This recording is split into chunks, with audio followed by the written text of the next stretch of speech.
A jornada para um mundo menos desigual parte da consciência e das atitudes individuais que contagiam empresas e a sociedade.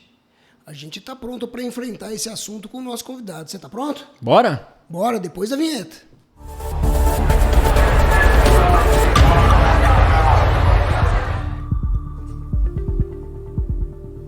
Pronto? Pronto.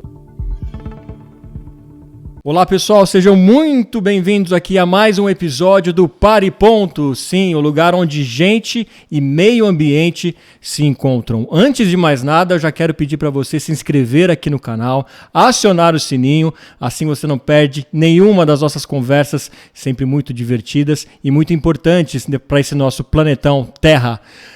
Hoje, o nosso papo aqui é muito especial, porque a gente vai falar, entre muitas outras coisas aqui, sobre ESG, sobre como que isso é aplicado dentro das lideranças corporativas. E para falar isso, a gente tem um convidado aqui muito especial, que, entre outras coisas, é autor do best-seller Era da Integridade. Luiz Fernando Lucas, seja muito bem-vindo aqui ao nosso podcast. Honrado com o convite, com a oportunidade. Uma troca, já conhecendo um pouquinho agora, né, de gente e meio ambiente.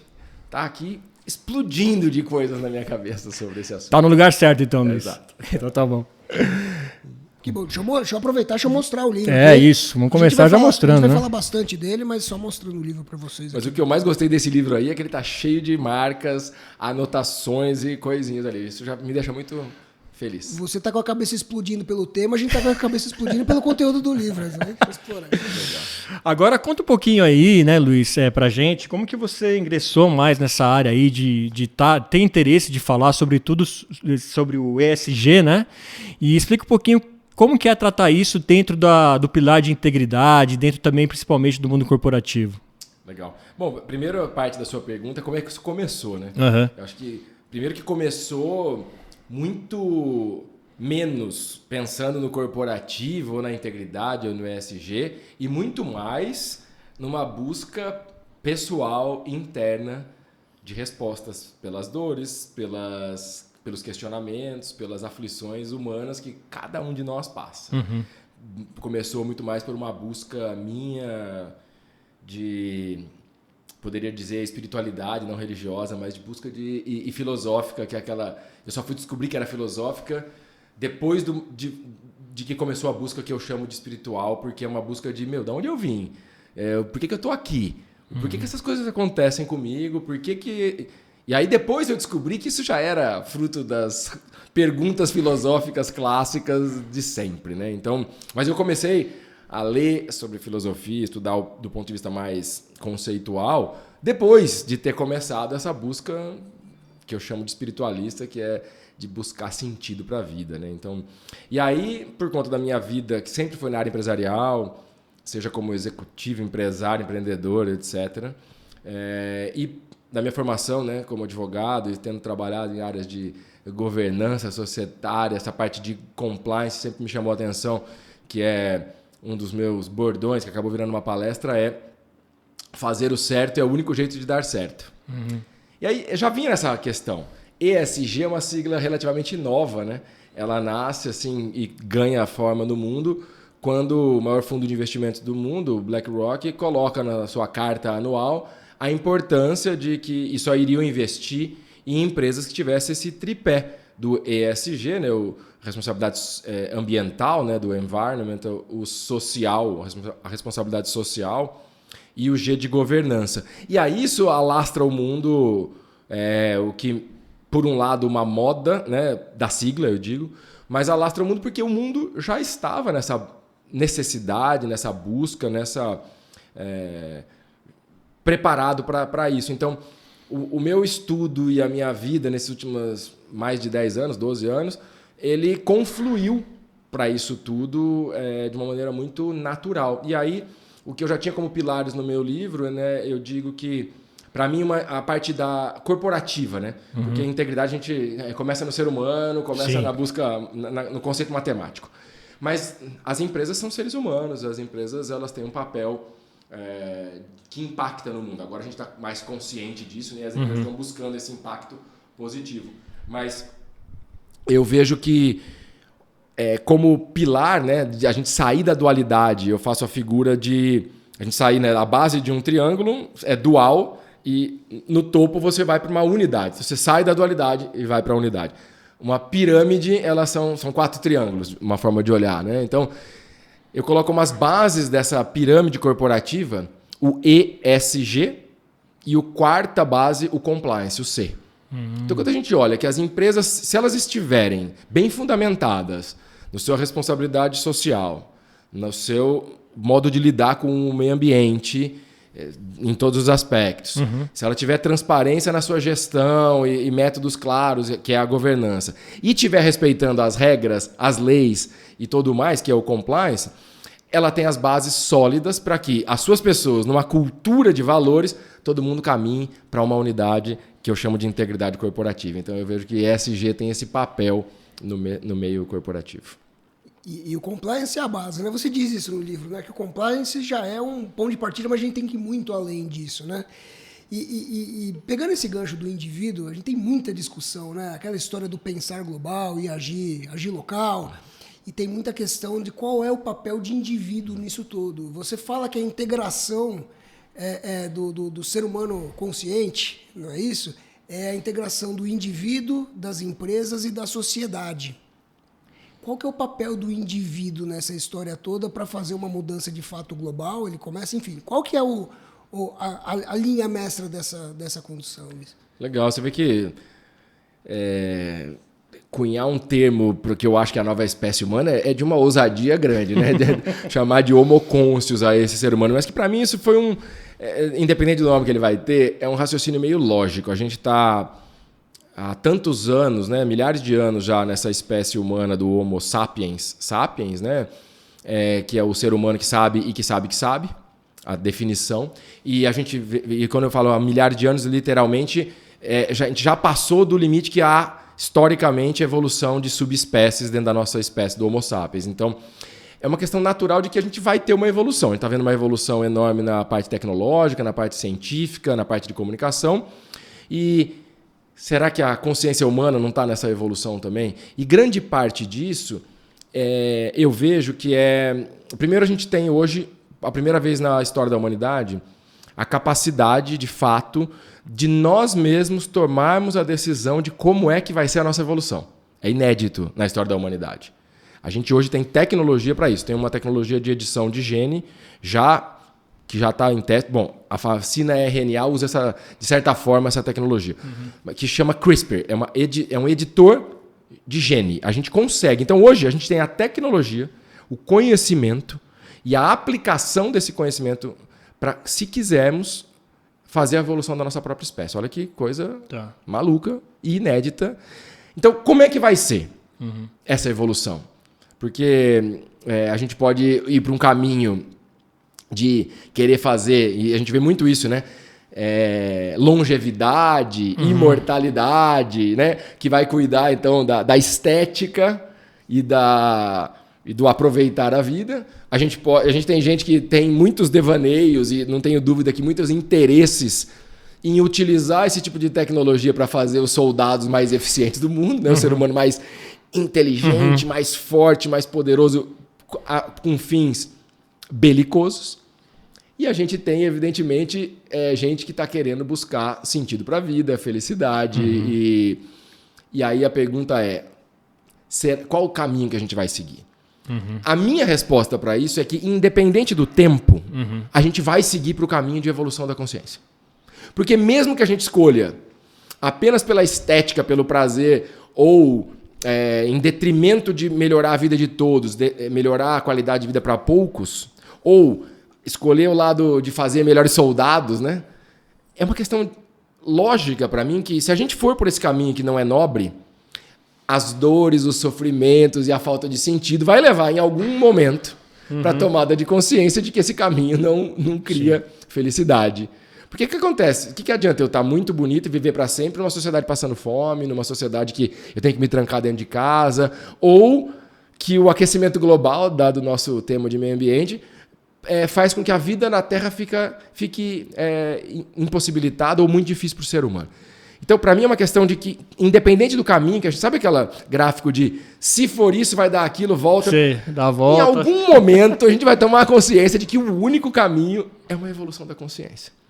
E isso passa por uma questão que eu vejo que é a gente parar de se entender como parte fora dos problemas e parte fora da solução. E aí, fecho essa minha fala dizendo o seguinte. Olha que interessante. Quando a gente... No meio ambiente é muito isso, né? O ser humano se acha fora da natureza.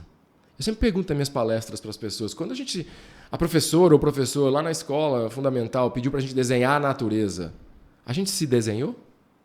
Não, sempre o matinho, a árvore. A gente não se inclui na natureza. Tá longe da gente sempre. Né? Longe, é. Porque a gente foi ensinado que o ser humano é o topo da cadeia alimentar. Eu fico assim, como assim o topo da cadeia alimentar? Coloca um ser humano junto com uma orca, um leão, um faminto, e vamos discutir essa história do topo da cadeia alimentar, né? Outra questão que a gente aprendeu é que o ser humano é racional e os outros animais são irracionais. Bom, isso também já caiu por terra faz tempo. A ciência sabe que os animais são bastante racionais. Eles só têm uma limitação de raciocínio ou uma limitação de sentimentos, porque até sentimentos os animais têm. Então, assim, aquela definição de topo da cadeia alimentar e de que ser humano é racional e os outros animais são irracionais, elas não se sustentam hoje. Faz tempo, né? Então, qual é a nova definição que a gente tem para o ser humano? O que estão ensinando para os meus filhos? Porque não tem novidade nisso. E aí, a resposta para isso me veio... Uma vez eu estava numa trilha, fui começar uma trilha, caminhada, e tinha uma seguinte placa no início na trilha. Você está na natureza. Comporte-se como os animais. E era um recado porque o animal não larga lixo, não destrói no caminho, não polui, não desrespeita a natureza daquele local com o seu barulho, com a sua interferência. Então, a maior reflexão talvez que a gente tem que ter é se comportar como alguém que faz parte da natureza. Né? E aí, quando a gente começa a se incluir nas coisas e não se excluir, essa reflexão traz a responsabilidade para o indivíduo. E essa responsabilidade para o indivíduo faz eu entender meu papel como indivíduo, que ele vai ter vários papéis. Os principais estão nesses 3 que você citou, né? O meu papel como indivíduo na minha vida pessoal, o meu papel como indivíduo ainda, mas dentro de uma vida profissional, e aí dentro de uma empresa como líder ou como liderado, como membro de uma organização, qualquer que seja, porque nós temos um papel na vida profissional, queiramos ou não. No mínimo como consumidores. No mínimo como consumidores, então todos temos. E o nosso papel como cidadão, que ele vai além das nossas transações de consumo e de produção, do nosso intelecto, da nossa mão, do nosso trabalho, vai além das nossas vontades, desejos de vida pessoal, de ascensão, de consciência, de iluminação espiritual ou de plenitude, que a gente vê muita polaridade entre ciência e religiosidade, né? Mas, na verdade, eu vejo isso como um tripé.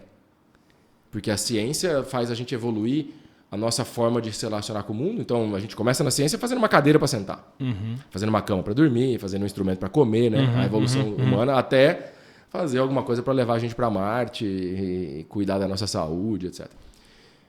A gente evolui na espiritualidade, religiosidade, né? Não religião como instituição, mas a gente evolui na busca de sentido, na busca de transcender a nossa vida aqui. Mas falta uma coisa que dá esse equilíbrio de tripé, que os gregos sabiam bem. A criação da cidade, né? A polis, e a política é a polis com ética. É cuidar do que é coletivo com valores. Então, tem a vida em coletivo, a vida em sociedade, como é que a gente se relaciona. Então, quando a gente tem o indivíduo no papel das empresas como líder liderado e o indivíduo como cidadão, a relação entre indivíduos, independente da qual a vontade deles e de onde eles trabalham, o que eles fazem. Então, quando a gente toma consciência desse nosso papel, a gente passa a estar consciente e aí ter uma outra abordagem na vida. Ou seja, a definição do nome da espécie de sapiens sapiens para consciente casa muito bem com o momento que a gente está já definindo uma era geológica, que é o antropoceno, não é isso? Exato. Na medida em que você percebe que não só é uma espécie que pode provocar danos, mas também pode trazer as soluções para as questões que estão colocadas aí, né? Perfeitamente. E parte também no princípio, aí eu queria já pegar um gancho, você cita no teu livro o Rutger Bregman, né? Falando da questão da UBI. Universal Basic Income, né? Exatamente.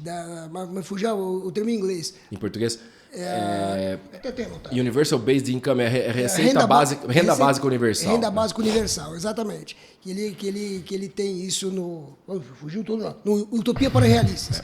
Mas o próprio Rutger Bregman fala também de uma outra questão que eu considero fundamental, que é a bondade intrínseca do ser humano, né? Ele trata que é o novo livro dele, né? No Humanidade. Exato. É que quando eu escrevi o meu, ele não tinha lançado o Humanidade ainda. Mas eu tô lendo esse livro também, muito bom. Mas são duas ferramentas que ele traz como sendo fundamentais, né? Já entra na linha das ferramentas para colocar em prática essa consciência e, enfim, trazer as soluções. Né? Ter a renda básica, que é o mínimo para que as pessoas consigam viver com o mínimo de qualidade, de condição, né? E ter a consciência de que aquilo que você está falando, a gente vai partir num determinado momento para fazer uma coisa boa, porque senão tudo vai virar guerra. Eu ia te perguntar, nesse sentido, quais são as ferramentas que você acha, além dessas ou essas, que são ferramentas básicas para a gente começar essa evolução a partir do indivíduo para implantar essas mudanças no ESG, enfim, nas empresas, a partir do indivíduo? O que você aponta como sendo o caminho inicial para essa história toda?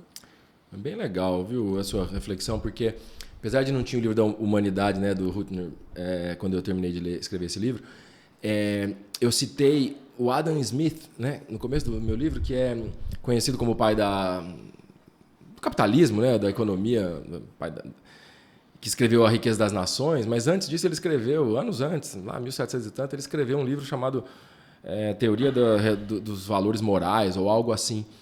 E nesse livro ele coloca que o ser humano tem compaixão como valor intrínseco e que ele deseja a sua evolução e o seu bem-estar.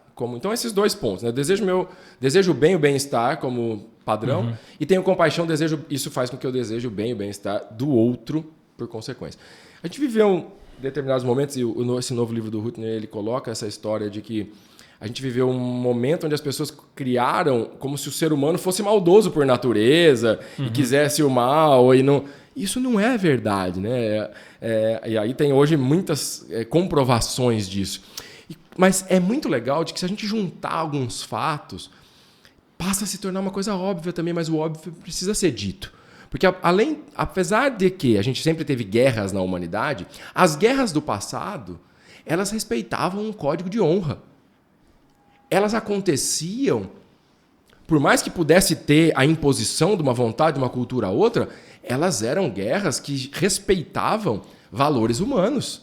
Por mais que a compreensão da época permitia matar em nome de algumas questões que foram evoluindo. Mas lembrando que quando se criou a polis com ética que eu citei agora há pouco, escravos não votavam e nem mulheres. Então há sempre uma evolução na humanidade.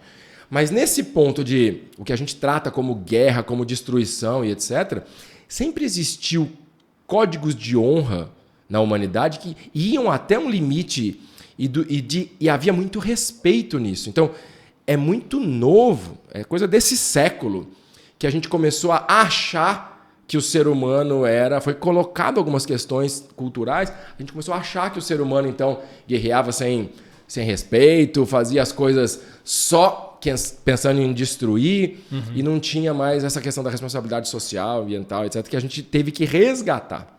Então, é interessante que é um resgate. Assim como a gente está tendo um resgate pela filosofia, pelo autoconhecimento, pelos valores fundamentais, a gente está tendo um resgate à espiritualidade independente das religiões. A pandemia fez um pouco a gente refletir sobre isso, né? Porque toda vez que a gente pensa em morte, a pandemia trouxe esse pensamento coletivo, né, da finitude da vida, nos faz pensar na vida. E quando a gente pensa na vida, a gente começa a querer se cuidar do próximo. Então, ao mesmo tempo que a pandemia produziu um tanto de gente doente do ponto de vista de saúde mental, trouxe tristeza, depressão, ansiedade, burnout, trouxe revolta. Eu vejo que na mesma proporção ou maior, trouxe um tanto de reflexão positiva de gente buscando se conhecer, se cuidar, cuidar da saúde, meditar, cuidar do espírito, da alma, enfim, cuidar da saúde mental. Então, este momento que a gente vive na humanidade é muito ímpar. A gente tem informação de tudo, a gente tem acesso a qualquer coisa, a gente tem uma evolução da tecnologia que está previsto aí daqui 10, 15 anos, a tecnologia, a inteligência artificial suplantar toda a inteligência humana. Ninguém consegue nem prever como que vai ser isso. Então, hoje, eu arrisco a dizer que a gente já tem tecnologia, conhecimento, ciência suficiente para resolver todos os problemas da humanidade. A gente só não resolve por uma decisão humana, ou por uma falta de decisão, por interesses, por coisas. Então, como é que a gente, então, faz com que isso aconteça de maneira mais acelerada? Acho que vem um ponto que é fundamental. Que eu aponto como solução para isso tudo, um retorno aos valores. Integridade nesse conceito de a soma de todos os valores, ou da ausência de dualidades. Mas o retorno aos valores nos faz sair da dúvida, da dualidade, da polaridade tão forte hoje nas questões que a gente vê, por um simples fator. Os valores não têm contrário. Então, quando a gente vai para algo que nos dá uma base, que não nos coloca naturalmente em dualidade, em polaridade, etc., isso é um alicerce firme que nos ajuda a tomar decisão, onde eu não tenho mais dúvida. Eu saio da dualidade, porque, como eu já disse agora há pouco, né, fazer o certo é o único jeito de dar certo. Quando eu vou para um caminho de valores, de virtudes, de princípios, alguém em sã consciência não vai ter dúvida entre a verdade e a mentira. Não vai ter dúvida entre a bondade e a maldade. Não vai ter dúvida entre auxiliar o próximo ou não. E isso, então, volta a esse ponto da compaixão humana, da vontade de melhorar humana e da bondade como um todo, né? E volta às questões fundamentais, né? Da busca pelo belo, o bom, a ética, a estética, a retórica, né? Ou seja, como que eu me comporto de maneira mais a contribuir, primeiro com a minha própria evolução, e segundo como resultante disso, com a evolução do que está em volta. Então, acho que o ser humano, nesse momento, e aí concluo esse pedaço da fala, porque você viu que eu gosto de falar, né? Vocês ficam à vontade, a ideia é essa aqui. Interrompe, pergunta. Fica à vontade. A gente pode ouvir. Que ótimo. Que acho que nesse momento a gente está vendo que riqueza material e conhecimento em excesso não trouxe felicidade que a gente esperava. E o que traz felicidade? O que traz felicidade, as cidades mais felizes do mundo têm estatísticas mostrando que não é necessariamente o modelo econômico nem o modelo político, mas são as relações humanas. A confiança entre as pessoas está totalmente relacionado à felicidade. E a forma de ter os valores, os princípios, a questão ética como primordial faz as pessoas serem mais felizes. E isso está totalmente ligado a respeitar o meio ambiente, a respeitar as pessoas, a ter transparência. Não porque é uma moda, como eu usei esse termo para falar de como nasceu o termo, não porque é uma exigência legal, ou porque é uma exigência regulatória ou exigência do mercado, né? Porque muita gente está fazendo isso nas empresas por conta de regras, leis, exigências regulatórias, né? Das agências regulatórias do mundo, ou exigências de mercado. Se eu não fizer isso, eu não vou ter investimento, ou se eu não fizer isso, meu consumidor vai me deixar. Essa é a parte da inteligência. Né? Os líderes, as pessoas na sua vida pessoal decidem por inteligência, eu não vou romper a regra, ou eu vou fazer isso porque eu vou atrair mais investimento, respeito, interesse, etc. Essa é a inteligência. Mas tem a consciência, que eu vou fazer isso independente do interesse, porque eu chego à conclusão que é o único jeito de dar certo. Porque eu não vou deixar mazelas, rastro, karma. Eu vou fazer isso por consciência, porque eu vou ter a consciência de que é o único jeito que você próspero, sustentável, sem nenhuma coisa no meio do caminho. E aí tem o terceiro ponto, né? Então eu falei as decisões e a tomada de caminhos nas empresas, nos líderes e nos indivíduos, por consciência. Em segundo lugar, que foi o que eu falei primeiro, né? Por inteligência, porque vê que é o único jeito que vai dar certo ali pelas questões práticas. E tem o terceiro, que é por necessidade. Quando eu ver que do outro jeito vai me dando processo, crise de imagem ou dor de consciência, relações rompidas, pessoas infelizes e destruição do meio ambiente, custos muito caros que a gente está aprendendo pelo aquecimento global, pela dor das pessoas, pelos escândalos de corrupção. Então vai ser por necessidade. Então acho que a humanidade vai. Alguns começam a puxar o trilho, né, a curva de garro de lado por consciência, a maioria por inteligência, e lá no final vai ter aqueles que vão ficar fora, vão deixar de existir como corporações, como instituições, e vão deixar de existir como seres humanos também, porque quem está vivendo numa extrema tristeza, depressão, ansiedade ou problemas de saúde mental está excluído da sociedade de um jeito ou de outro. Não é só excluído da sociedade por fome ou por mazelas. A gente vê tanta gente hoje que tem riqueza, como disse o Jim Carrey, né? Citei no meu livro também. Gostaria que todo mundo tivesse poder, dinheiro e fama para ver que isso não traz felicidade. E acho que é isso que a gente está vendo hoje no mundo, as pessoas buscando de maneira mais consciente e olhando para dentro. Então, respondendo objetivamente a tua pergunta, se eu não tivesse o tempo que eu tive, o caminho, o primeiro passo é olhar para dentro, é a autoobservação, seja no nível individual ou nas empresas, para ver o que eu posso mudar que vai impactar a mim e para fora da melhor maneira possível. Agora tem uma preocupação, Luiz, e você me corrija se eu estiver sendo preocupado à toa, mas eu vejo o despertar que a gente precisa ter da consciência das pessoas sendo tratado de uma maneira que não está, de repente, engajando ou influenciando para que as pessoas tenham, de fato, esse despertar. Né? Fiz até um post hoje no LinkedIn, que alguns consideraram polêmico, mas, enfim, eu acho que faz sentido trazer essa conversa para cá, de que acho que esse tema é muito mais tratado como uma disciplina do que como um comportamento, que acaba deixando chato o assunto, né? Porque assim, o meio ambiente passa a estar na discussão das pessoas quando ele começa a estar na discussão da família no café da manhã ou na conversa das pessoas nos bares. Eu acho que está muito longe disso ainda. Exatamente por ser tratado dessa maneira chata e ainda que por metas, obrigações das empresas, como você falou. E um outro ponto também é como que a gente fecha essa equação aqui no Brasil num país assim tão desigual, em que pessoas... Como que eu falo disso para uma pessoa que está passando fome, de sustentabilidade, ou de alguém que está, né, na miséria? Tá certa essa preocupação de que a gente está levando para um jeito que de repente não vai engajar as pessoas a terem esse despertar? Eu diria que tá. Mas talvez o caminho seja outro, sabe? Porque eu acho que você está certo, mas eu acho que não é consequência, é causa. Tá. Eu acho que a causa está nessa questão que a gente ainda se acha fora do problema. Tá. Que a gente se vê... Porque não é que a gente precisa engajar, a gente precisa mudar a percepção das pessoas. Porque enquanto essa questão do meio ambiente for um assunto secundário, por exemplo, numa empresa, como eu disse, é para cumprir um requisito, para cumprir tarefas, né? Cumprir tarefa, é para inglês ver, né? Como a gente usa essa expressão. Ou, é uma área lá que cuida disso. Então, se esse assunto não estiver fazendo parte da cultura, ele vai ser sempre um acessório. E fazer parte da cultura, ele passa a ser, quando tem um líder que tomou consciência disso, ou tem inteligência, no mínimo, para verificar que isso não pode ser acessório, ou quando as pessoas que fazem parte da corporação, da empresa, de um grupo, de um país, né, extrapolando, começam a tomar consciência por si só e aí começam a questionar. Ou começa a mudar de lugar, ou começa a fazer...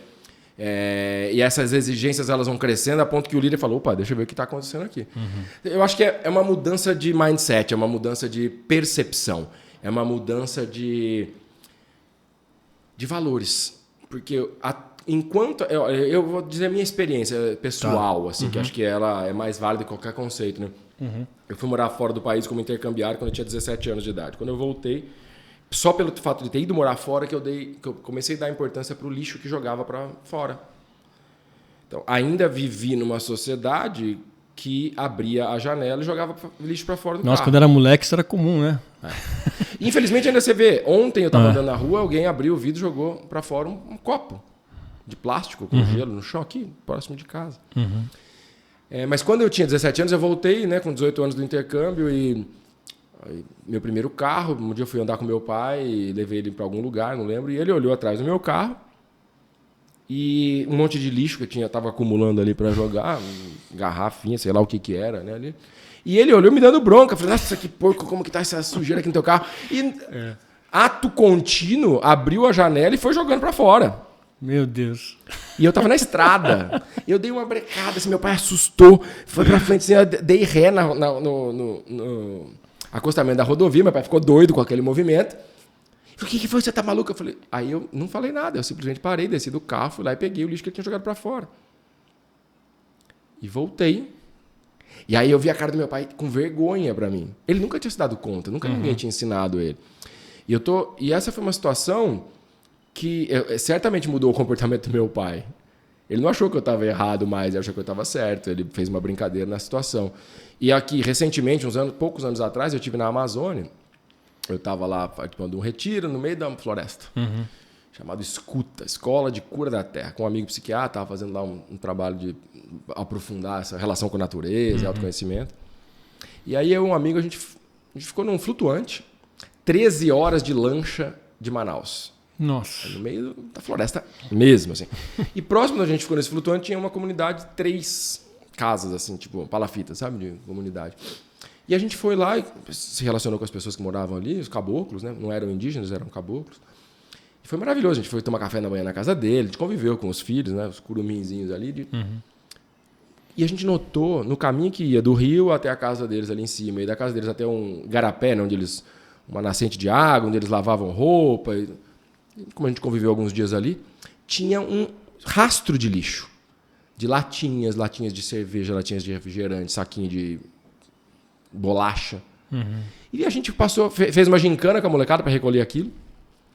E daquela gincana com a molecada para recolher aquilo, a gente trouxe um ensino para as pessoas de que elas não precisavam deixar a comunidade, a casa delas, o rastro com sujeira.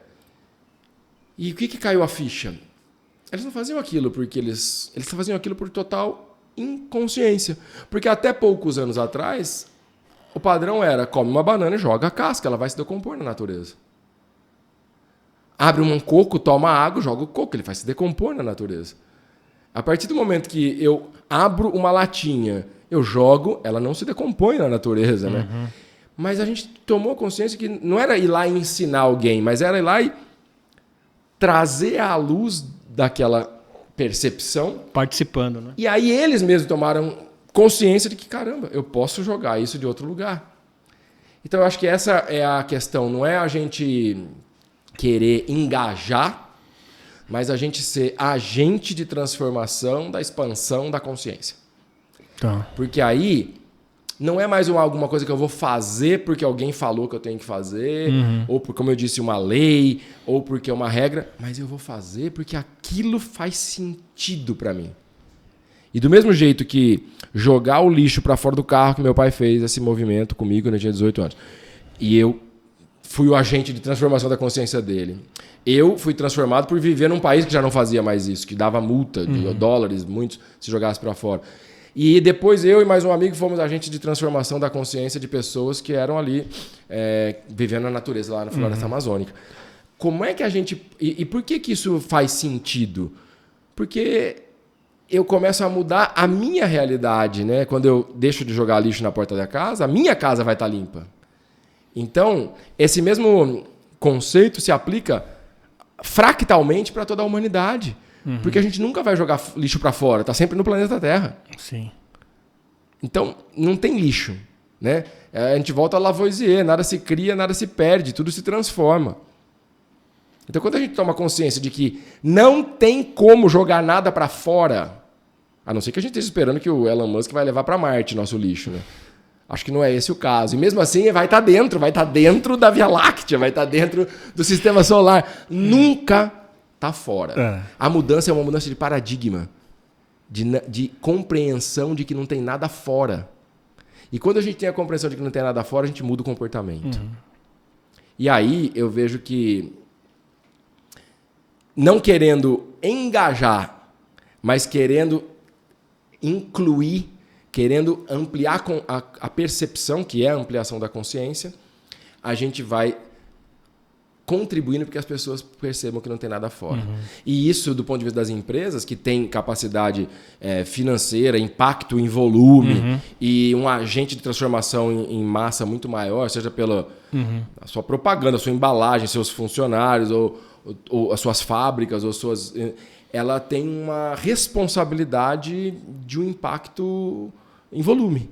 Então, e de uma maneira coordenada, isso pode ser feito muito maior. O que eu vejo que a gente ainda não chegou é a parte da sociedade que não seja só pelo indivíduo, né? Os governos, eu vejo vários governos estão muito mais evoluídos em termos de relação social, mas quando é que a gente vai ter, por exemplo, propaganda pública, ao invés de ficar falando dos feitos do governo, ou ao invés de ficar falando autopromoção ou coisas que a gente vê no histórico, né, levam para a política e não para campanha e não para conscientização da população. Eu, por exemplo, propus lá em 2014 que a propaganda pública deveria, no mínimo, 50% do gasto ser feito para conscientização, educação de cidadania.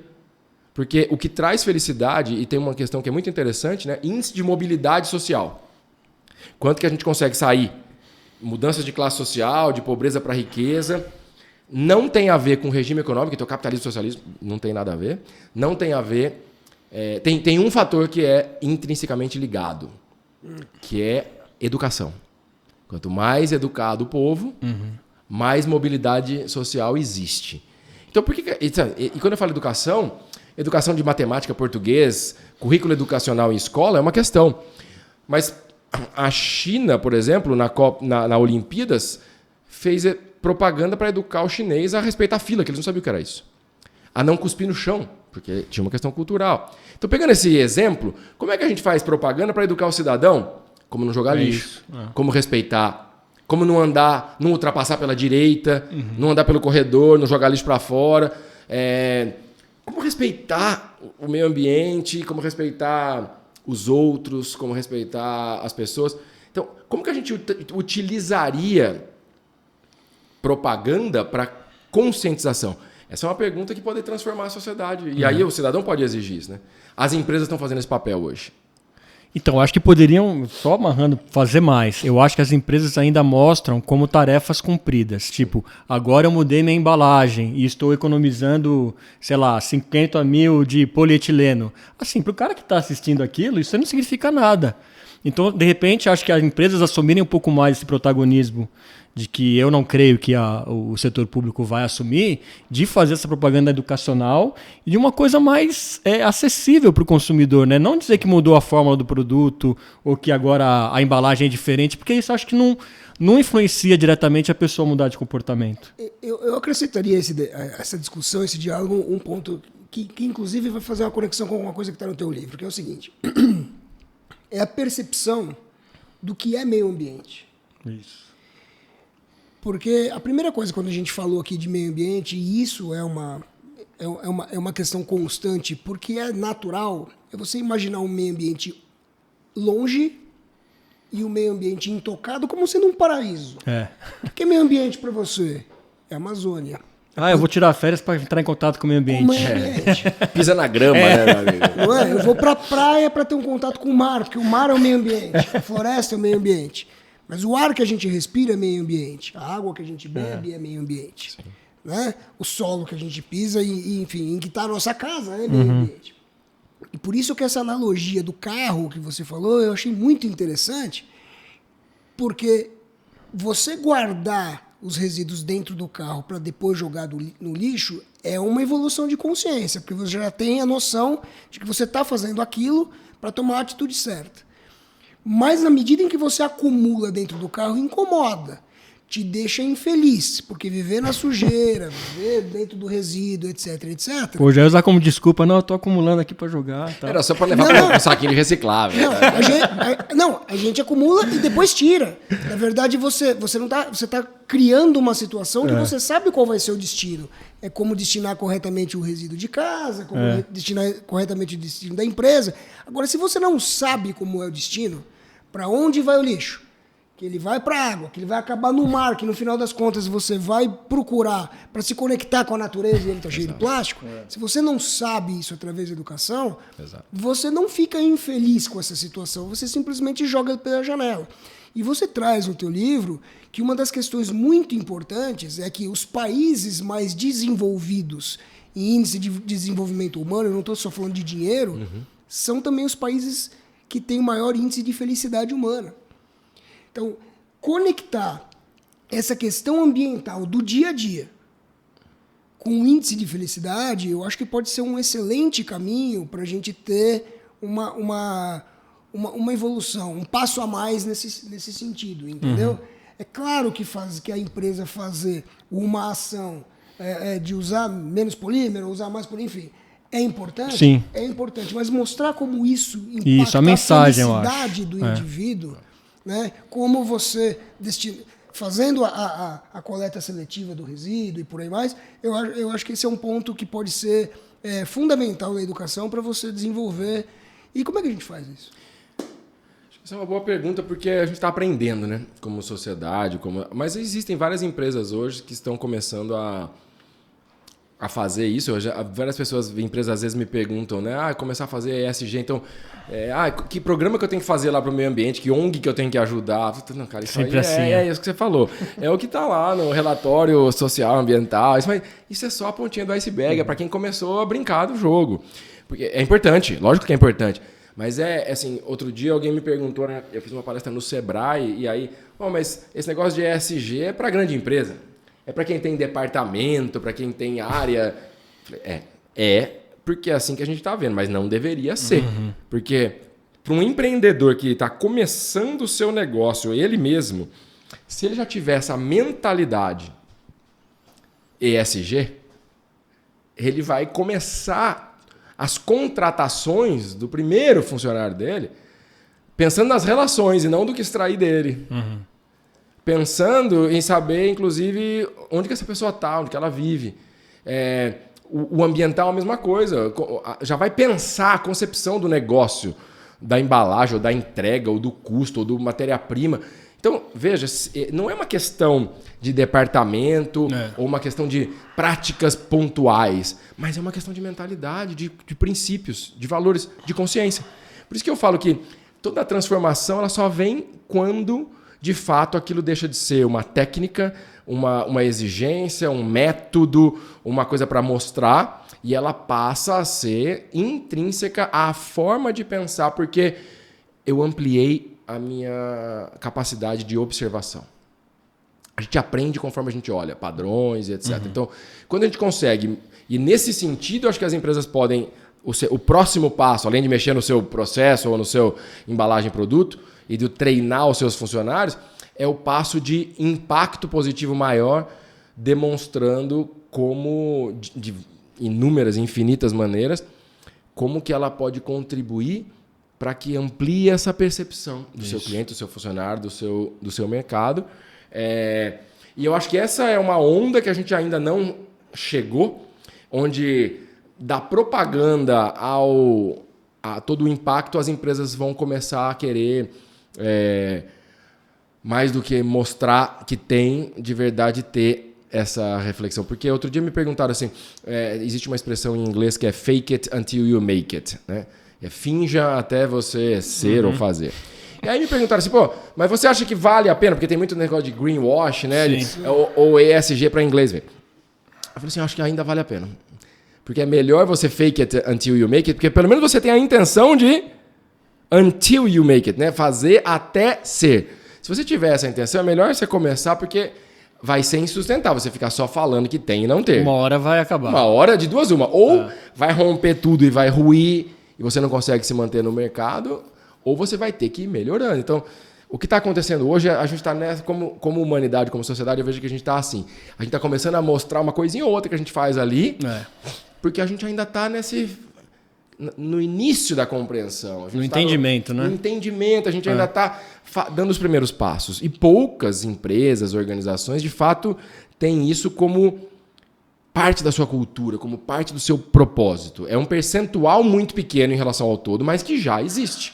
Já tem empresas, eu cito no meu livro Patagônia. a Patagônia, que foi a primeira que lançou esse conceito que gerou depois as B Companies, né, as B Corporations, o sistema B. E agora, recentemente, a Patagônia, o dono da Patagônia doou as suas ações para um instituto. Não vai mais ser para os seus herdeiros ou para ele. Então, todo o lucro da Patagônia passa a ser, todo o resultado da Patagônia passa a ser reverberado para este fim. Então, essa é uma empresa que, do começo até hoje, o que demonstra ser o seu futuro, ela entendeu que parte do jogo é o próprio jogo, não tem um objetivo fim. A existência dela vai além do lucro, vai além da responsabilidade social, vai além da responsabilidade ambiental, vai além de ter governança, fazer as coisas com transparência, vai além de cumprir as regras e o compliance. Ela tem um sentido de existir em si próprio. Ela tem o objetivo de causar um impacto positivo, o jargão que se usa hoje no mercado. Mas se a gente for voltar, ela consegue responder a pergunta filosófica básica, né? Qual o sentido da vida, qual é a razão da existência, e cumprir uma questão que é tudo que a gente fazer se justificar no agora. Não algo que eu vou fazer porque um dia vai dar certo. Sabe aquela história? Sim. Mas é que o simples fato de fazer já se justifica, já é o sentido em si. E aí a evolução de um passinho atrás do outro vai me ampliando essa capacidade.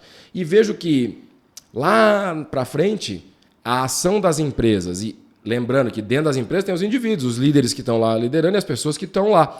É natural que quem trabalha numa empresa ou começa a comprar de uma empresa por conta daquele comportamento, vai levar isso para casa. Vai levar isso para casa, vai comentar com o vizinho, com o filho, com o pai, com a mãe, e isso alastra. Ao mesmo tempo que medo alastra, consciência também alastra. É isso, meu pai deixou de jogar lixo para fora. E aquela comunidade de caboclos na Amazônia deixou de jogar lixo no seu próprio quintal. E tantas coisas que eu deixei de fazer quando eu tomei consciência de que aquilo não fazia sentido, ou era errado, ou era tosco. Então, autoobservação, foi a resposta que eu dei para a sua pergunta lá anterior, é quando a gente consegue, como ser humano, observar a si próprio. E uma empresa observando a si própria, uma sociedade observando a si própria. Porque, e aí, onde que eu quero chegar com esse raciocínio? Por ações de consciência e ativismo, não no sentido de ativismo ideológico, que acho que nós estamos meio perdidos nessa linha, ou um ativismo de minoria excludente, obrigante, não, ativismo de consciência, ativismo de cidadania, a gente vai começar a ser... Imagine trabalhar numa empresa que está trabalhando responsabilidade social, ambiental, governança, de verdade, e aí a conversa chega onde moramos, onde vivemos. E aí a gente mora num país que, além da questão de pobreza, de educação, tem questões fundamentais básicas. Por exemplo, falando em meio ambiente, 50% das famílias no Brasil não tem esgoto, saneamento básico. Então, como é que a gente trata o meio ambiente se a gente joga os próprios detritos dos nossos dejetos ali? O esgoto a céu aberto aqui em favelas em São Paulo. Não precisa ir longe, não. Vamos ali. Eu visitei uma favela ali em Cidade Ademar, uns anos atrás, que para você atravessar a rua, você passa por cima do esgoto. Tem casas que estão o esgoto passando por baixo. Nós estamos falando da cidade mais rica do hemisfério sul. Incrível. Não é da América do Sul. São Paulo, por si só, como estado, é o país mais rico da América Latina, se tirar o Brasil. Então, assim, como é que pode essa dicotomia, essa polaridade, esse paradoxo? Por que não tem aquele esgoto lá? É por falta de recursos? É por falta de vontade? E assim, é fácil se a gente quiser olhar, porque não tem orçamento para fazer. É verdade, é caríssimo. Mas calma aí, a gente está decidindo colocar o orçamento em outro lugar. A gente colocou dinheiro em fundo partidário, em propaganda, em o judiciário mais caro do mundo, em os políticos mais caros do mundo, e em outras decisões, em pagar juros. Não estou aqui questionando decisões políticas de curto prazo, não, ou de lado. É histórico da nossa sociedade. Porque quando é que isso muda? Quando a gente começar a tomar decisões de voto mais consciente. E não é esperar que um político resolva o nosso problema. E quando que a gente vai poder tomar a decisão de voto mais consciente? Já visto o que a gente viu nas últimas eleições, não parece estar tão próximo. Mas pode ser assim a mudança de consciência. Quando a gente começar a entender que, como disse a Margaret Thatcher, né, não existe algo como o dinheiro público, porque todo o dinheiro público é do cidadão. Quando a gente começar a entender que o político somos nós, que o governo somos nós, que a solução dos nossos problemas não pode ser terceirizada para outros, e a gente canalizar a nossa energia para resolver os nossos problemas. Porque a gente aceita. A gente tá num momento de inércia, né? Tipo, em favela sempre tem esgoto assim. Exato. Ou não vai naquela rua que sempre teve mendigo dormindo ali. Né? Parece que ficou a paisagem normal da cidade, né? Exato. Infelizmente. Qual é a nossa participação nisso tudo? Eu tenho uma compreensão de que não existe governo maior do que o seu povo. A gente tem o que a gente tem como consciência coletiva. E não existe evolução se não tiver uma evolução. Então, lógico que líderes transformam as coisas, mas, ao mesmo tempo, o grande papel das empresas e de quem está com alguma consciência de ESG, brincando com a sigla, talvez seja essa de ampliar a consciência no entorno para que a gente possa ter não apenas indivíduos melhores, não apenas empresas causando um impacto mais positivo, mas que a gente evolua como humanidade. Humanidade separada em pequenas sociedades, estados no ponto de vista de nações, estados menores, cidades, bairros, comunidades, a sua família. Mais comuns, né? Mais comunidade, mais senso de comunidade. Exato. Que é isso que Mas falta. eu acho um ponto importante, assim, até para não parecer que não é isso, e não é isso, que a gente está falando de devaneios e coisas, né, muito utópicas. Que não vão rolar, né? Voltando para o tema do livro do Bregman, Utopia para Realistas, nós somos realistas. Né? Você é empresário e você tem uma carreira consolidada e muito bem sucedida na área empresarial. Então, quando a gente fala do indivíduo, já existem pessoas fazendo a diferença. Na própria favela, você pega a voz das comunidades, e você pega ações isoladas que estão acontecendo e individualmente impactam as pessoas que estão ao redor e geram um movimento. Nas empresas também, você citou o exemplo da Patagônia, que é o que você traz no teu livro, mas as empresas B, no Brasil, já são centenas. Sim. E coisa de poucos anos, hein? Eram 8 quando eu comecei a pesquisar isso no Brasil. Exato. Agora já são, pelo menos... Esse mês entraram mais de 8, com certeza. Entraram mais de 50, acho que nesse ano, e já são 200 e tantas, enfim.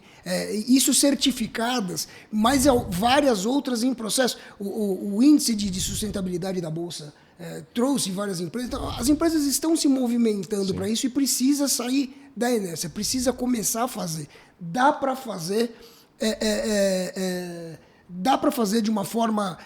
E assim, tirar o meio ambiente como sendo um empecilho, que nunca foi. Pelo contrário, né? Não é? Mas também não sendo um fim. Na verdade, não deixa fazer... Eu não vou lucrar mais para plantar árvores. Não tem nada a ver com isso. Não tem nada Tem que desatrelar, né? O impacto, para voltar para o jargão que você disse, o impacto que se causa... é um impacto global, social, aí entra a sigla, né? Social, ambiental e de governança. Você precisa ter o lucro dentro da empresa. Porque tem que ser sustentável economicamente também. Ser sustentável. Então, o impacto é global. O lucro é parte fundamental do negócio. Como a sustentação do meio ambiente é parte do negócio. E como o bem-estar das pessoas que estão envolvidas nisso tudo também é parte do negócio. Eu acho que é esse o ponto. E isso parte do indivíduo como funcionário da empresa e do indivíduo como líder também, né? Pegando o gancho, então, você cita o John Kennedy, né, no teu livro, quando ele fala a frase de que ele levaria o homem à Lua e o traria em 10 anos e o traria de volta em segurança, Perfeito. Não é isso? E a gente teve uma COP que acaba de acabar, que teve um avanço, as pessoas mais otimistas, como eu sou, enxergam um avanço porque criou um fundo de perdas e danos que na verdade é uma compensação para os países que não vão ter tantas condições de sobreviver aos impactos que já estão acontecendo, mas de fato caminhou muito pouco para atacar o cerne da questão, que é a redução das emissões, né? Que é um negócio que já está evidente que está acontecendo e vai acontecer. Aí assim, a pergunta que eu te faço é, as lideranças, e aí, do ponto de vista global para mudanças climáticas e do ponto de vista global para cuidado do meio ambiente e para mudança nas empresas, que você tem uma vivência muito grande, como é que as lideranças estão enxergando isso tudo e como é que elas estão trabalhando? Você vê os líderes nesse caminho? Eu vejo, sim, porque eu também sou otimista de plantão. Ao mesmo tempo, eu vejo ainda muitos que estão lá apenas com interesse próprio, com o ego, poder e etc. Mas faz parte desse paradoxo da humanidade, né? Eu vejo que... Mas talvez a gente como humanidade adora aprender na dor e pouco no amor, né? Exato. Então, assim, a pergunta que fica para mim é a questão da escassez que você traz no teu livro também. Exato, né? porque a gente tem essa crença ainda, né? A pergunta que fica para mim é, a gente vai esperar que os líderes resolvam essa decisão por nós? Os líderes globais? 20 pessoas reunidas vão resolver o aquecimento global? Não vão. Porque, para mim, ela é... O ovo nasceu primeiro do que a galinha. Porque onde eu acho que a transformação de fato vai acontecer, e aí, nesse aspecto mais pela dor, a China diminuiu... Tinha algumas cidades na China que estava impossível sequer de ver o céu. Ela melhorou esses pontos lá. Ela fez isso porque o mundo estava cobrando, ou ela fez isso porque os próprios cidadãos não conseguiam mais respirar lá dentro. Talvez ela tenha feito isso não preocupado com o que estava na imagem, mas ela fez isso pela própria insustentabilidade que aquilo estava causando. A gente está com o nosso esgoto a céu aberto aqui, e vai continuar enquanto as pessoas não levantarem a mão e falarem assim, escuta, não aceito mais isso. Até porque não dá voto, né? Agora, então, porque se isso vem para a pauta e passa a dar voto, muda completamente a regra do jogo. Mas como a pauta tem sido saúde, educação, corrupção, emprego, veja, se o saneamento básico entra na pauta, o que eu quero dizer com isso como conceito? Aquilo que o ser humano põe atenção é um conceito de meditação. Você põe atenção, foco, ele vai florescer, vai crescer. Então, se você pôr atenção no seu corpo, você vai cuidar, você vai olhar, você vai se alimentar melhor, você vai fazer exercício físico. Se você puser atenção em ganhar dinheiro, você vai fazer aquilo, às vezes, em detrimento do seu corpo, da sua saúde. Se você colocar atenção nos seus relacionamentos, os relacionamentos vão florescer e, eventualmente, você não vai ganhar dinheiro, vai ficar com o corpo insustentável. Se você colocar atenção na sua evolução pessoal, no seu autoconhecimento, na sua espiritualidade, você vai florescer. A grande questão é o ser humano, cada um de nós, começar a olhar para tudo isso ao mesmo tempo. Entendendo que nunca o sistema vai estar perfeito se só parte das partes estiverem bem. Se a gente estiver bem no relacionamento, bem no trabalho, mas não estiver bem na saúde, a gente vai... O que adianta? Estou super bem com a família, estou com dinheiro no bolso, com um bom emprego, com uma boa reputação. E vai morrer, meu amigo, vai morrer de infarto, câncer, qualquer coisa que você gerou por não cuidar do seu corpo. É o equilíbrio, a base da sustentabilidade. Vou cuidar do meu corpo, vou meditar todo dia, só comer coisa saudável, vou virar vegano, vou fazer exercício físico todo dia. Legal, faz isso e não vai trabalhar, não. A não ser que seu trabalho seja isso, né? Mas o que vai acontecer? Vou estar super bem, mas eu não vou ter como pagar... Sustentar, né? Alguma coisa para o meu filho. Então, essa é a grande questão que eu vejo que o ser humano está num momento de divisor de águas. E por isso que eu usei aquela expressão da gente deixar de se olhar fora. Tem uma outra forma de ver isso, que é deixar de se olhar, de olhar apenas para as partes e olhar para o todo. É um conceito de integridade. A soma das partes vai dar o todo, né? Então, se a gente for olhar só uma parte, aquela parte vai ficar boa e a outra vai ficar ruim. E o todo? Cara, uma laranja com um podre no canto é uma laranja podre. A gente não é um canto no podre. Corta um pedaço ali, já não é, mas a laranja inteira. E se você não cortar o pedaço, toda a laranja fica podre, não é? Olha aqui só, então não tem jeito para a laranja estar inteira, você tem que cortar um pedaço. E sem ficar podre, você tem que não deixar aquela parte apodrecer. E quando a gente olha a humanidade, é isso. A gente acabou deixando partes apodrecer. Eu evoluo em grana, em produção, em tecnologia, destruindo o meio ambiente. Ou com trabalho escravo, ou com corrupção, ou falta de transparência. É isso.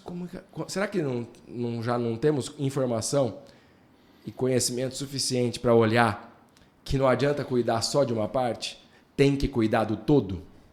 Esse é o ponto que acho que a gente está num momento de inflexão, num ponto de não retorno do ponto de vista ambiental, que vai fazer com que as pessoas, então, comecem a exigir dos seus líderes uma nova postura. E essa exigência dos líderes, ela pode ser um levanta a mão, não aceito mais isso, e ela pode ser sutil, né? Ela pode ser as pessoas mudando a sua atitude de consumo. Isso que eu ia te perguntar, Luiz. É mais silencioso ou não precisava ter uma revolução mais barulhenta, uma revolução social, ambiental? Porque a gente vai às ruas contra a corrupção. A gente vai às ruas defender políticos que não estão nem aí pra gente. A gente não deveria ter uma participação mais engajadora para defender esses temas? Eu acho que sim, mas talvez como a gente não sabe ainda como fazer isso, Uhum. A gente tem visto que quando tem feito barulho... Por que não tá, na minha opinião, por que os movimentos mais barulhentos eles não estão dando certo mais? Porque as pessoas notam um interesse por trás, uma pauta, Entendi. uma agenda oculta. Então você vê, esse pessoal aí fazendo protesto em obra de arte, se colando e tacando comida. Para mim não faz o menor sentido isso. É um barulho e tal, mas você está estragando uma coisa valiosa, não do ponto de vista material, mas a arte é valiosa. Claro. Para tentar chamar atenção para outra. Ou, quando você vai para um movimento barulhento, vai ter sempre alguém criticando do outro lado, a imprensa distorcendo a história. Assim. Então, talvez não seja nenhum nem outro. Não é nem silenciosa, nem barulhento. Mas ela vai ser um movimento efetivo, de transformação efetiva, onde o barulho... Não é o barulho que vai transformar, e nem o silêncio que vai transformar. Mas é uma mudança de comportamento, de atitude efetiva que vai alastrar. Entendi. Essa é a minha compreensão. E que nós não chegamos ainda nisso em nível global ou em nível...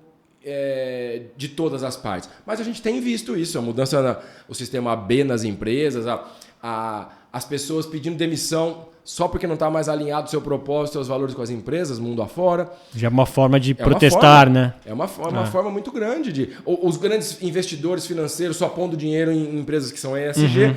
Então, isso já é um meio do caminho entre barulho e silêncio. É nisso que eu acredito. E durante muitos anos... em várias viagens para o exterior, ou conversando com estrangeiros, quando me perguntavam se a gente estava protegendo ou não a Amazônia, eu invertia a pergunta, fazendo a pergunta para a pessoa se ela estava fazendo a parte dela. Aí a pessoa não entendia, e eu falava assim, você está comendo carne?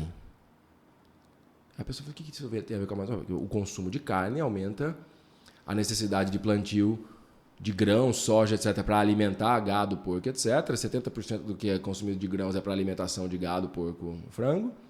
Então, se você consome carne, é você que está contribuindo com o desmatamento da Amazônia.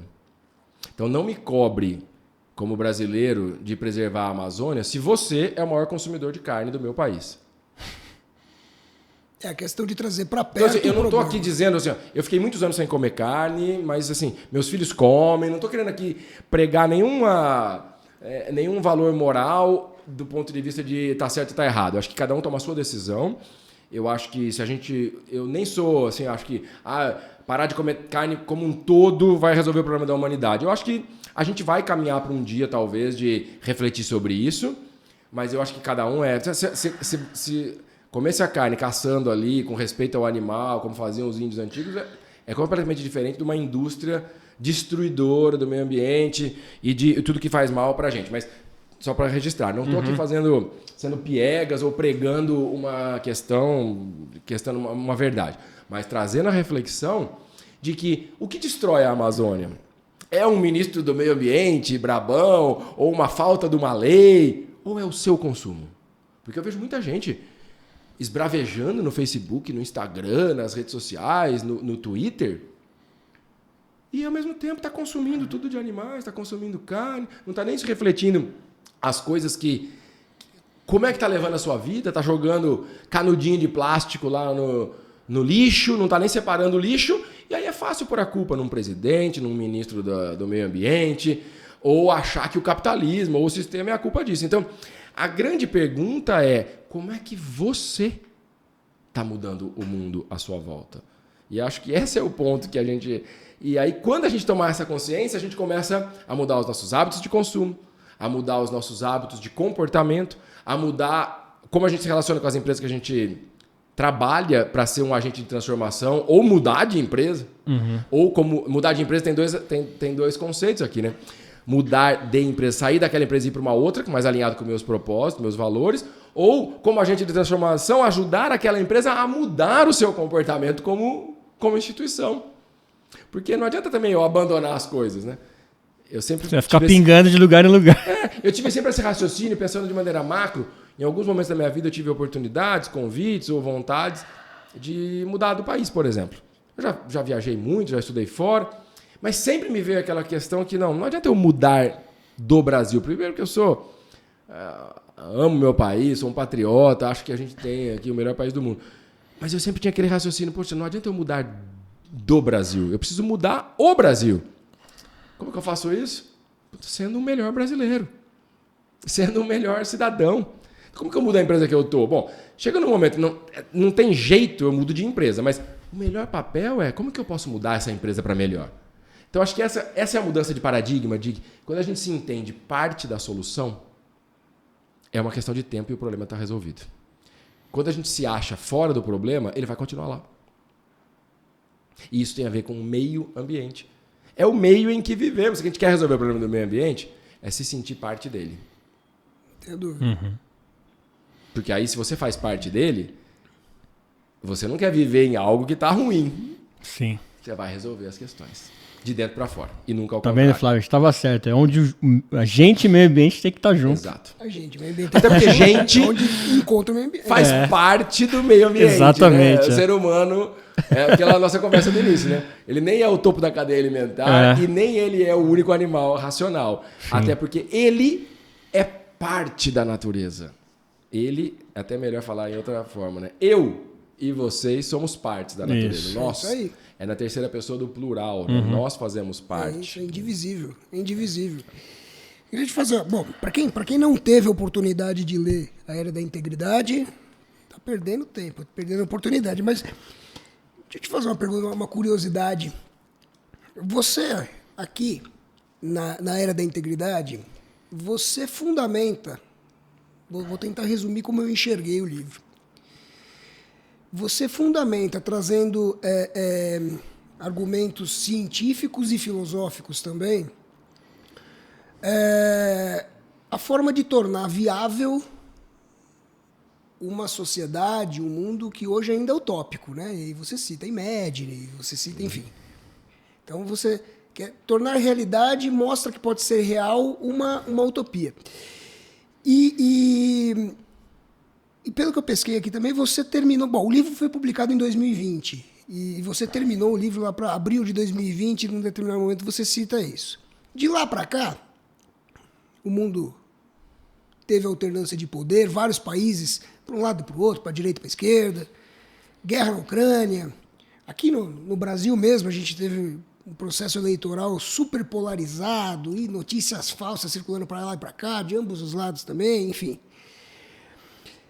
A minha pergunta é assim, dentro do tempo que você finalizou o livro e publicou o livro até hoje, a gente está falando que as mudanças ocorrem muito rapidamente, né? Você acha que a gente tem colocado, tá certo que é um tempo muito curto, mas nesse período, e trazendo essa sua visão otimista, você acha que a gente colocou mais tijolinhos para pavimentar essa estrada da Era da Integridade, de nos tornarmos mais conscientes, ou você acha que a gente está tirando mais tijolinho? Como é que você enxerga isso? Você escreveria de outra forma ou acrescentaria um capítulo no teu livro? Como é que você enxerga? Muito legal a tua pergunta. Obviamente que a gente sempre escreveria de outra forma e acrescentaria um capítulo, né? Todo dia eu penso alguma coisa nova, já tenho alguns livros na mente, aí já estou escrevendo um próximo. Mas eu não desescreveria nada que eu escrevi, não. Porque Eu acho que até está no momento, 2 anos agora, né, que foi publicado, está na hora de eu ler o meu livro de novo, porque e ver o que eu posso aprender com ele nesse novo momento que eu tô, né? Eu não acredito em retrocesso de nada, em termos evolutivos, né? Se a gente parar para pensar a evolução de Darwin, ela não deixa espaço para involução. Pode sair coisas ruins dessa evolução, mas como consequência, depois disso, tem melhora, né? E aí, independente de Darwin, se a gente pegar uma visão também espiritualista, se a gente pegar todas as correntes filosóficas ligadas à espiritualidade, do mais antigo, do hindu, do budismo, do Bhagavad Gita, da parte oriental e da parte ocidental, pegando os conceitos cristãos, espíritas, se a gente pegar sempre diz que há evolução. Então eu não acredito em involução. Involução, ela é apenas o que a gente pode ter é entropia, sabe? Onde o universo ele faz expansão e retração. Tudo respeita como numa onda do mar tem a maré cheia e a nossa respiração tem, é isso. Então, talvez o que a gente olha nesse período pequeno pode parecer a um olho desavisado um retrocesso, uma coisa, mas é só a vazante da maré. Uhum. Então, o meu olhar nós estamos muito melhores do que a gente estava, até porque hoje a humanidade, com essa história toda da polaridade política, da guerra na Ucrânia, nesse momento da Rússia, é a primeira vez que a sociedade está se questionando que uma guerra não deveria acontecer. A gente não tem histórico antes de alguém falar, cara, isso não faz sentido. Uhum. A questão de como foi lidado a pandemia, né? Colocando como se fosse dicotômico a ciência, criando palavras para... Então você tem polaridade política, de viés científico, guerra, escassez, economia chacoalhando, o mundo percebendo... Agora olha que bonito, que bonito. A gente percebeu como humanidade que a vida é finita, que a gente tem que cuidar da saúde, e como consequência que a gente tem que cuidar da saúde mental, que valorizar a família é importante, que valorizar se cuidar, o bem-estar, que está tudo conectado, que se dá uma guerra lá, as coisas aumentam o preço. Então, assim, teoria de sistemas, questões filosóficas muito fundamentais, valorizar a vida. A gente está num momento de reflexão que, pelo menos nos últimos 50, 60 anos, a gente não tinha tido. Essa geração, a dos meus filhos, a minha e a dos meus pais, não tinha tido essa reflexão. Eu não posso, nem vou entrar para trás, mas eu vejo só como bom. Problemas de polarização política no Brasil. Estamos votando num cara que é isso, aquilo, ou aquilo outro, né?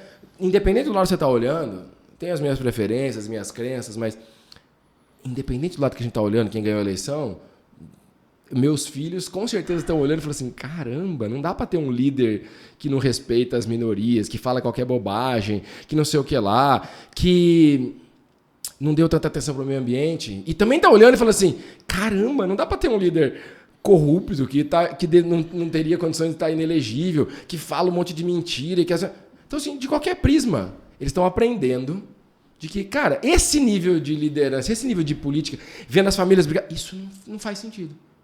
Então, pode ser que não seja na próxima eleição, mas em algum grau, essas dores, a polarização, as pessoas estão olhando e falando assim, cara, não dá para acreditar no que está escrito na imprensa. Tem gente que olha e fala, é o fim do mundo, nós estamos retrocedendo. Eu olho e falo, olha que legal, agora o ser humano vai ter que aprender a usar a intuição, vai ter que aprender a saber diferenciar o que é verdade e o que é ilusão, vai ter que ter raciocínio crítico, vai ter que ter auto-observação, vai ter que ter crítica. Então, na minha concepção, a gente está muito melhor. Porque esses problemas, eles só vêm para nos dar graus de compreensão maior. O aquecimento global vem para isso, porque é uma ilusão achar que o mundo vai acabar por conta do aquecimento global. A raça humana pode até acabar. O mundo vai ficar girando em volta do Sol por algumas centenas de bilhões de anos, até acabar a luz do Sol. Ou tiver algum cataclismo, alguma outra constelação que altere a distância dos nossos planetas em relação ao Sol. Porque as leis da física são leis fundamentais. Então, assim, o aquecimento global, poxa, já teve dinossauro, não tem mais. Pode ser que não tenha raça humana. O planeta vai continuar, vai se reinventar, vai encontrar formas de se sustentar, vai ficar girando em volta do Sol, vai ficar girando em volta do próprio eixo. Então, que ilusão é essa que você falou, antropocentrismo? Que coisa pequena o ser humano achar que isso vai acabar com a... Não. Pode acabar com a condição da gente viver. E olha que legal. A gente tem 2 formas para aprender isso. No amor ou na dor. A gente pode ainda corrigir. Ainda dá tempo. Estamos no limite, né? Mas dá tempo. Ou a gente vai criar condições tão dramáticas e tristes que a gente vai ter que aprender na dor. E daqui 2000 anos a gente vai contar essa história. A reflexão agora é que história que a gente quer contar? Que história que a gente quer fazer? Muito bem. Que história você quer contar? Vixe, vai dar... Tem tempo de outro programa aí? Vai ter que né? ter. Vai ter que ter. Mas, Luiz, muito obrigado por sua presença aqui, cara. Foi uma reflexão, assim, muito mais do que uma entrevista e um papo, foi uma reflexão da gente sair mais esperançoso. Eu que estou mais do lado não tão otimista como vocês me deram uma puxada aqui, isso é muito importante. E eu acho que para todo mundo que vai ouvir, você já é de casa, muito bem-vindo outras vezes aí, se possível. Tamo junto, como diz a moçada aí, né? Um prazer estar aqui. Acho que se a gente tá cumprindo nosso papel aqui, né? De fazer essa reflexão. Sim. Porque acho que não é uma questão nem de ser otimista nem de ser pessimista. É uma questão de ser uma utopia realista. Boa. É criar as visões e os sonhos que a gente deseja para o futuro, mas ter a capacidade de ver o quão distante a gente está delas e fazer o que está ao nosso alcance. Sim. E porque o que está aí, está aí. Eu posso reclamar ou eu posso mudar meu comportamento ao que está ao meu alcance e transformar a minha vida e, como reflexo disso, transformar o meu entorno. Acho que essa é a postura que a gente mais cresce. Muito bom. Que maravilha. Muito obrigado. Saímos dessa muito inspirados e eu agradeço a você que nos acompanhou aqui em mais um episódio do Pare Ponto. Não se esqueça, se inscreva aqui no nosso canal, acione o sininho, espalha geral. Vamos contagiar mais pessoas aí para ajudar a gente a incluir, né, a trazer de volta as pessoas dentro do meio ambiente, como o Luiz Fernando tanto falou aqui pra gente.